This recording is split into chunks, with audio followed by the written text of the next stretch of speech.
Earlier this year at the center, Larry Kramer, the polarizing figurehead of AIDS activism, made a passionate speech to commemorate the 20th anniversary of ACT UP, AIDS Coalition to Unleash Power. The Direct Action Group defined modern protest and is responsible for hammering open the doors to affordable medications and informed treatments for millions of people with AIDS. Out at the center's Rick Baruta spoke with Kramer about his speech and what's next for queer activism. 20 years ago, you were the disappointment act, so to speak, for Nora Ephron in this room. But you changed the lives of millions of people. So what was on your mind on that second Tuesday of March in 1987 when you came to the center? You get little chills when you say things like that. Yes, we did change a lot, ACT UP. And I'm glad to have had a small part in it. It's overwhelming when you let yourself really think about what ACT UP really did achieve. There was this march on Albany by a bunch of, 10,000 Catholics, an enormous amount of Catholics. Somehow all got on buses, went to Albany and marched, a lot of them. I was angry, which happens every once in a while. And I started calling everybody I know, come to the center, I'm going to make this speech. And I said, if 10,000 Catholics can march on Albany, why the hell can't we? Pace is immoral, gays are fabulous. Don't ask, don't tell. General Pace, go to hell. Reality of the lives of so many people infected with HIV in our city today, praying to see their T cells drop so they can at last get housing services.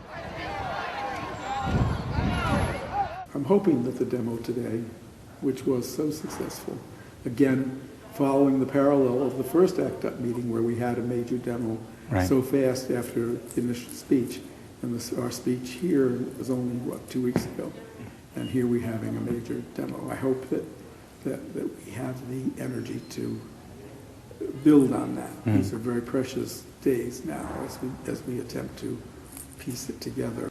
We are discriminated against at every turn. As we prepare to die, the older among us will be taxed beyond belief.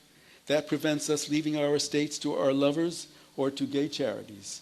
God forbid the latter should happen. The gays with any money should endow gay organization with all their gay riches. Do you think I am being too elitist in bringing up this concern? Well, you are using this gay and lesbian community center now. How do you think it supports itself? Taxation without representation is what led to our Revolutionary War. Well, 200 years later, gay people still have no equality. Gays are equal to nothing good or acceptable in this country. It is criminal how they treat us. Should we reenact the Boston Tea Party?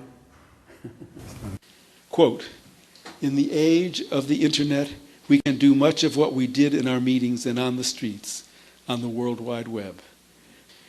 Creating a blog would allow for expression and refinement of ideas and policies, like a queer justice league for denouncing our enemies.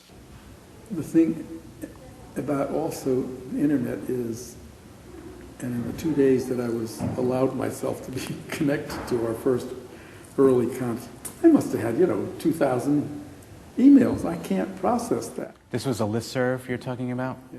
Where you were getting emails constantly? Constantly. Yeah. And that takes the place of a meeting, but it doesn't take the place of a meeting. It only partially takes the place. Right. There's a real validity on everybody getting together in a room, which is entirely different than doing it online. Everybody gives everybody else energy, and that is very, very important. You can touch people, you can kiss people, hug people, cry. If there's something that I haven't touched on that you think is really important to share. I have a couple things I would like to talk about. I hate the word queer, and I think that there's no dignity to the word.